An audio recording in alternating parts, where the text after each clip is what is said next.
दर्शक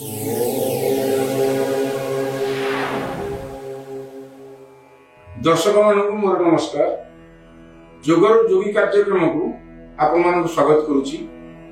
मु आपण मानक ए जोग करिया पूर्व कोन करिवे तार किछटा टिप्स दोछि। नंबर 1 गाधी सारी जोग करिवे। नंबर 2 संपूर्ण खाली पेट थिबो। नंबर 3 आपण जोग आरंभ करिवा ठारू शेष पर्यंत आखि बंद करके रहिथिबे। ये तीनटी जिनिस मानिबे एवं जदि प्रत्यय करिपारिबे यार बहुत शुभ फल दिए एवं आपण 6 मास पर कोन यार फल पाउछंती मते कमेंट बॉक्स रे जणाइबे। धन्यवाद। वर्तमान आमे जोग आरंभ करिया। जोग आरंभ करिया पूर्व आपण कहि रखे आपण माने जेमिति पडिछि गोटे जोग मैट एवं गोटे छोटिया तकिया नियंतु। तकियाटी रखी ता ऊपर आपण बसंतु।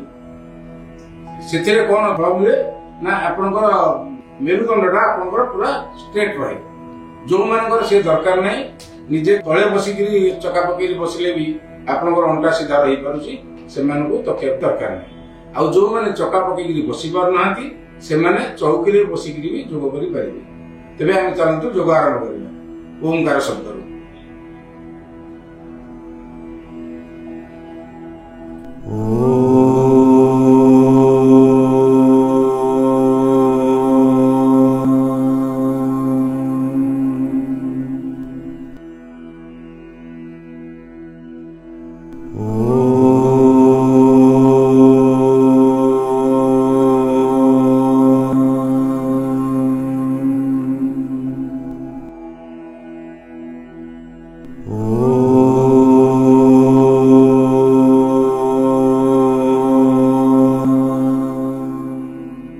एमिति 3 थर ओम उच्चारण करिए एवं ए ओम उच्चारण करिवार गोटे फॉर्मूला है ओ टाकू आपण 2/3 ओ उच्चारण करिवे एवं उम टा 1/3 रहे।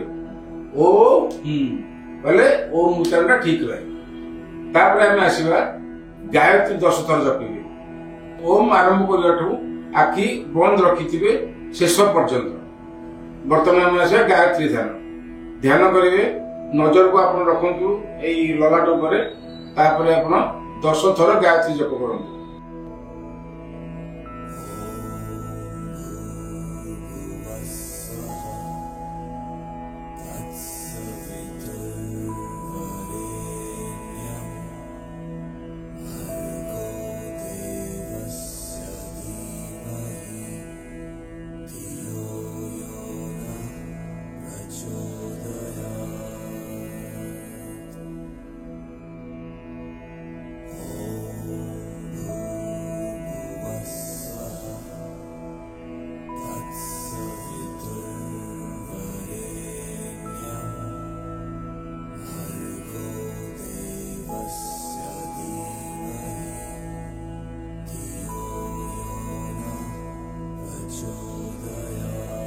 आपण 10 थर गायत्री मंत्र जप कर सारा पर बॉडी को रिलैक्स करेंगे।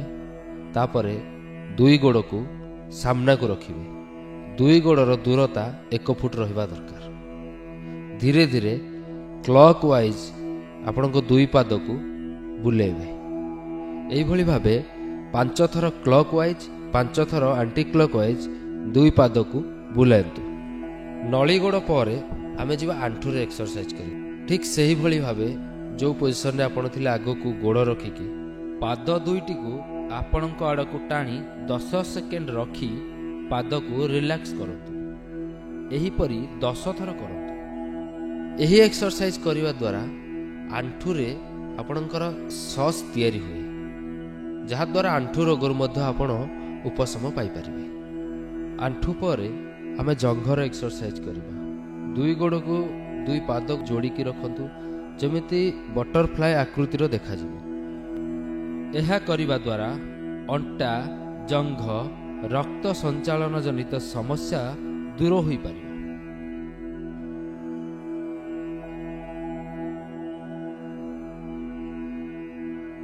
जंघर एक्सरसाइज पर आमे करिबा हार्ट एक्सरसाइज किभली आम हार्ट को सुरक्षित रखि परिबा।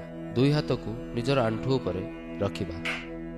बाम हाथर कोहणी ऊपर को ଡାହାଣ ହାତରେ 50 ଥର ବାଡ଼େଇବା ଏବଂ ଡାହାଣ ହାତର କହୁଣୀ ଉପରକୁ ବାମ ହାତରେ 50 ଥର ବାଡ଼େଇବା। ଏପରି କରିବା ଦ୍ୱାରା ଶରୀରର ରକ୍ତ ସଞ୍ଚାଳନ ଠିକ୍ ଭାବେ ହୋଇଥାଏ। ପୁଣି ଥରେ ଯୋଗ ମୁଦ୍ରାରେ ବସିବା ଏବଂ ଦୁଇ ହାତକୁ ସାମ୍ନାକୁ ଆଣିବା, ତାପରେ କଡ଼କୁ ଏବଂ ଉପରେ ତାଳି ମାରିବା। ଏମିତି 10 ଥର ତାଳି ମାରନ୍ତୁ। ବାରମ୍ବାର ତାଳି ମାରିବା ଦ୍ୱାରା ଶରୀରରେ ଭାଇବ୍ରେସନ ସୃଷ୍ଟି ହୁଏ, ଯାହାଦ୍ୱାରା ଶରୀର ନିରୋଗ ରହେ। ପୁଣି ଥରେ ଯୋଗ ମୁଦ୍ରାରେ ବସନ୍ତୁ।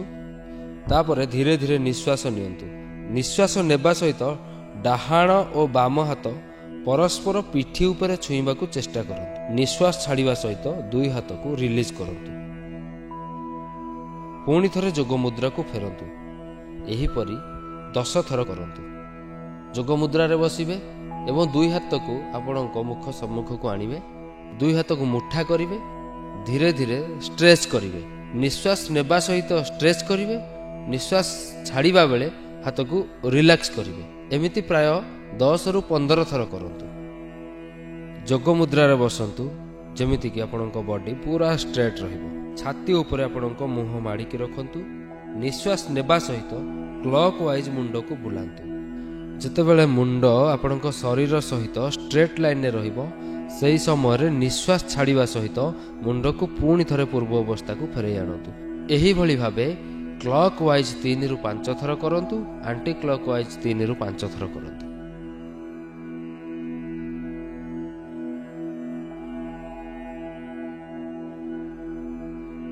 ବର୍ତ୍ତମାନ ବ୍ୟାୟାମ ପର୍ଯ୍ୟାୟ ଶେଷ ହେଲା। ଏବେ ଦେଖିବା ଆମ ଶରୀରକୁ କିଭଳି ଭାବେ ଶୁଦ୍ଧିକରଣ କରିବା। କେବଳ ପ୍ରାଣାୟାମ ଦ୍ୱାରା ଶରୀର ଶୁଦ୍ଧିକରଣ ହୋଇପାରେ। ବର୍ତ୍ତମାନ ଧ୍ୟାନ ମୁଦ୍ରାରେ ବସନ୍ତୁ। ଶରୀରକୁ ସିଧା ରଖନ୍ତୁ। ଡାହାଣ ହାତର ବୁଢ଼ା ଆଙ୍ଗୁଠିରେ ଡାହାଣ ନାକର ପୁଡ଼ାକୁ ବନ୍ଦ କରନ୍ତୁ ଏବଂ ବାମ ନାକର ପୁଡ଼ାରେ ନିଶ୍ୱାସ ନିଅନ୍ତୁ। ମଝି ଆଙ୍ଗୁଠିରେ ବାମ ନାକର ପୁଡ଼ାକୁ ବନ୍ଦ କରିଦିଅନ୍ତୁ। ବର୍ତ୍ତମାନ 5 ସେକେଣ୍ଡ ନିଶ୍ୱାସକୁ ଅଟକାଇ ଧୀରେ ଧୀରେ ବୁଢ଼ା ଆଙ୍ଗୁଠିକୁ ଖୋଲି ନିଶ୍ୱାସ ଛାଡ଼ନ୍ତୁ।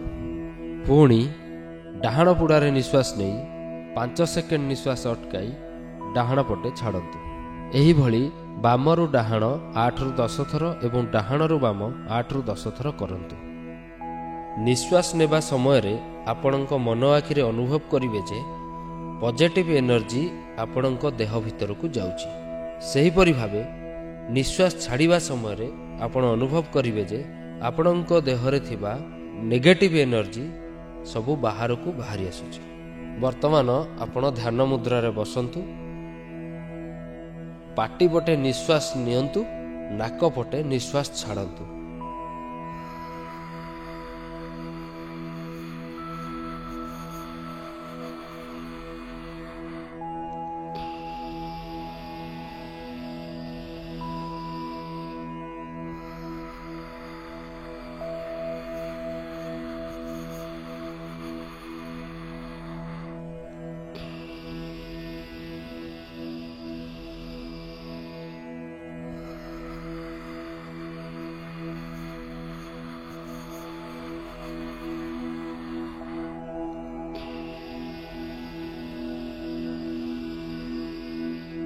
ଏହିଭଳି 3 ଥର କରନ୍ତୁ।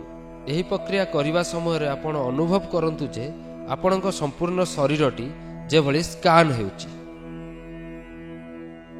ଏବେ ଧ୍ୟାନ ମୁଦ୍ରାରେ ବସନ୍ତୁ ଏବଂ ଆପଣଙ୍କ ମଳଦ୍ୱାରକୁ ସଂକୋଚନ ପ୍ରସାରଣ କରନ୍ତୁ। ଏହିଭଳି 50ରୁ 100 ଥର କରନ୍ତୁ। ଏହି ପ୍ରକ୍ରିୟା କୁଣ୍ଡଳିନୀ ଶକ୍ତିକୁ ଆକ୍ଟିଭେଟ୍ କରିବାରେ ସହାୟକ ହୋଇଥାଏ। ଶେଷରେ ଭ୍ରମରୀ ପ୍ରାଣାୟାମ। କାନ, ଆଖି ଓ ପାଟି 2 ହାତ ଦ୍ୱାରା ବନ୍ଦ କରନ୍ତୁ। ଜିଭକୁ ତାଳୁରେ ଲଗାନ୍ତୁ ଏବଂ ଶବ୍ଦ କରନ୍ତୁ, ଯେପରି ଭଁର କାଠରେ ଗାତ କରିବା ସମୟରେ ଶବ୍ଦ ଶୁଭିଥାଏ।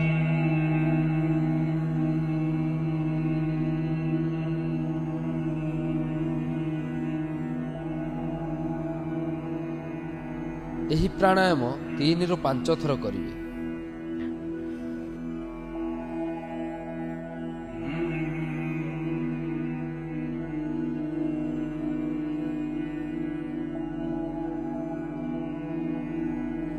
ଏହା ସରିଲା ପରେ ସେହିପରି ଆଖି ବନ୍ଦ ଏବଂ ଧ୍ୟାନ ମୁଦ୍ରାରେ ରହି ଲଲାଟକୁ ମନ ଆଖିରେ ଦେଖନ୍ତୁ। ଦେଖିବେ ଏକ ସୂର୍ଯ୍ୟ ଭଳି ଆଲୋକ ଦେଖାଯିବ ଏବଂ ସେହି ଆଲୋକ ଧୀରେ ଧୀରେ ଗୋଟିଏ ଗୋଲାକାର ରିଙ୍ଗ ସେପ୍ ଧାରଣ କରିବ। ଏହି ଆଲୋକକୁ ନେଇ 7 ଚକ୍ରକୁ ମନ ଆଖିରେ ଦେଖନ୍ତୁ। ପ୍ରଥମେ ସେହି ଆଲୋକକୁ ମୂଳାଧାର ଚକ୍ରରେ ଅବସ୍ଥାନ କରାନ୍ତୁ। ଦେଖିବେ ସେହି ଆଲୋକଟି ଧୀରେ ଧୀରେ ଯୋଗ ମ୍ୟାଟ୍ରେ ଦେଖାଯାଉଥିବା ମୂଳାଧାର ଚକ୍ରର ରଙ୍ଗରେ ପରିବର୍ତ୍ତନ ହୋଇଯିବ। ସେହିପରି ଅନୁଭବ କରନ୍ତୁ ଯେପରି ସେହି ମୂଳାଧାରରୁ ଏକ ଷ୍ଟ୍ରେଟ୍ ଲାଇନ୍ ସହସ୍ରର ଚକ୍ର ପର୍ଯ୍ୟନ୍ତ ଲମ୍ବୁଛି ଏବଂ ପ୍ରତ୍ୟେକ ଚକ୍ରରେ ଏକ ବାଉଁଶ ଗଣ୍ଠି ସଦୃଶ୍ୟ ଗୋଲାକାର ସେପ୍ ଦେଖାଯାଉଛି। ବର୍ତ୍ତମାନ ମୂଳାଧାର ଚକ୍ରରେ ନଜର ରଖି ଗଣେଶ ବକ୍ରତୁଣ୍ଡୀଙ୍କୁ ମନେ ମନେ ପ୍ରଣାମ କରନ୍ତୁ। ତାପରେ ସ୍ୱାଧିଷ୍ଠାନ ଚକ୍ରକୁ ନଜର ନିଅନ୍ତୁ। ସେଠି ରତି କନ୍ଦର୍ପଙ୍କୁ ମନେ ମନେ ପ୍ରଣାମ କରନ୍ତୁ। ସେହିଭଳି ମଣିପୁର ବା ନାଭି, ବ୍ରହ୍ମା ସାବିତ୍ରୀଙ୍କୁ ଅନାହତ ବା ଛାତି, ଲକ୍ଷ୍ମୀ ନାରାୟଣଙ୍କୁ ବିଶୁଦ୍ଧ ବା କଣ୍ଠ, ଶିବ ପାର୍ବତୀଙ୍କୁ ଜ୍ଞାନ ବା ମସ୍ତିଷ୍କର ମଧ୍ୟଭାଗ, ଗୁରୁ ଦତ୍ତାତ୍ରେୟଙ୍କୁ ସହସ୍ରାର ବା ମସ୍ତିଷ୍କର ଉପରି ଭାଗ, ଶୂନ୍ୟ ନିରାକାର ପରବ୍ରହ୍ମଙ୍କୁ ପ୍ରଣାମ କରନ୍ତୁ। ଶେଷରେ ସେହି ଲାଇଟ୍କୁ କପାଳରେ ସ୍ଥାପନ କରନ୍ତୁ। ନିଜକୁ ଧ୍ୟାନରେ ବୁଡ଼ାଇ ଦିଅନ୍ତୁ। ଅନୁଭବ କରିବେ ଶରୀର ଆପଣଙ୍କର ସମ୍ପୂର୍ଣ୍ଣ ହାଲୁକା ହୋଇଯାଇଛି। ଆପଣ ନିର୍ବିକାର ହୋଇଯାଇଛନ୍ତି। କୌଣସି ସୁଖ ଦୁଃଖ ଆପଣଙ୍କୁ ଜଣାପଡ଼ୁନି। ଯେପରି ସବୁ ଛାଡ଼ି ନିଜକୁ ଆପଣ ସେହି ପରବ୍ରହ୍ମଙ୍କ ପାଖରେ ସମର୍ପି ଦେଉଛନ୍ତି।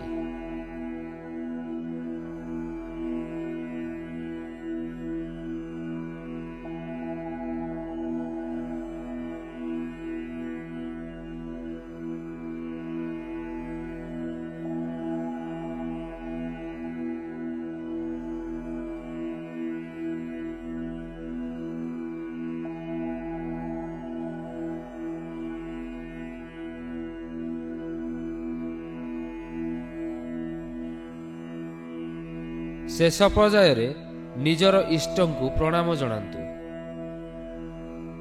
2 ହାତରେ ଗାୟତ୍ରୀ ମନ୍ତ୍ର ଦ୍ୱାରା ସମ୍ପୂର୍ଣ୍ଣ ଶରୀରକୁ ଆଉଁସି ଦିଅନ୍ତୁ।